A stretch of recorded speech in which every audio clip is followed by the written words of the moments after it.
Toimiiko VitaGLP todella? Pitääkö se kaiken, mitä se lupaa?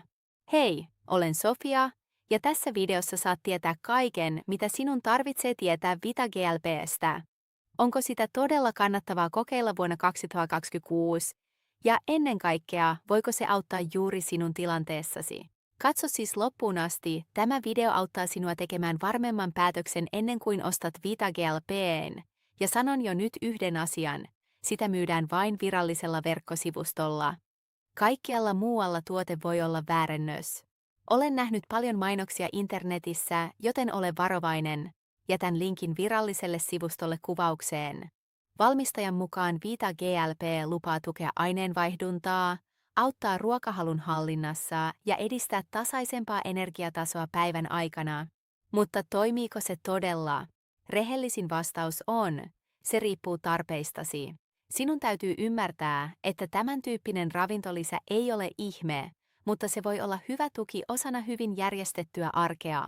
Tulokset vaihtelevat henkilöstä toiseen, koska tekijät kuten perimä ja elämäntavat vaikuttavat paljon.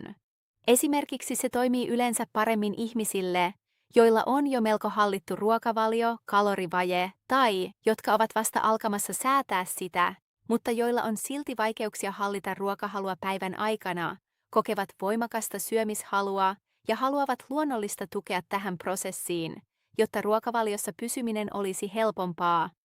Tällöin VitaGLP voi auttaa. Tämä johtuu siitä, että koostumuksen ainesosat voivat lisätä kylläisyyden tunnetta ja tukea aineenvaihduntaa, mikä helpottaa ruokailurutiinien ylläpitämistä ja tasaisemman energiatason saavuttamista päivän aikana. Käytännössä monet ihmiset raportoivat tämän tyyppisistä tuotteista: parempi nälänhallinta, vähemmän impulsiivista syömistä, parempi johdonmukaisuus painonpudotusprosessissa, ja juuri tässä se voi olla hyödyllinen. On kuitenkin tärkeää ymmärtää, että tulokset riippuvat arjestasi. Epäsäännöllinen ruokavalio, vähäinen uni ja korkea stressi heikentävät vaikutuksia merkittävästi. Jos sinulla on jatkuvia painoon tai aineenvaihduntaan liittyviä ongelmia, on suositeltavaa hakea ammattilaisen ohjausta. Sivuvaikutuksista. Vakavista ongelmista ei ole paljon raportteja, mutta se ei tarkoita, että tuote olisi täysin riskitön. Jos sinulla on jokin sairaus tai käytät lääkkeitä, keskustele terveydenhuollon ammattilaisen kanssa ennen käyttöä. Lisäksi VitaGLP tarjoaa 60 päivän rahat takaisin takuun.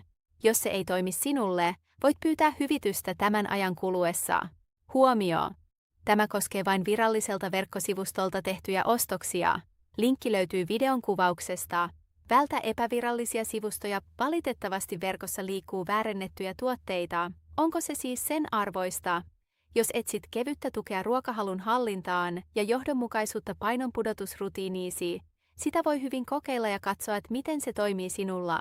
Mutta muista, että hallittu ruokavalio ja kalorivaje ovat edelleen tärkeimmät tekijät painonpudotuksessa. Ja koska takuu on olemassa, voit kokeilla sitä turvallisemmin, nähdä miten kehosi reagoi ja pyytää rahasi takaisin, jos et ole tyytyväinen.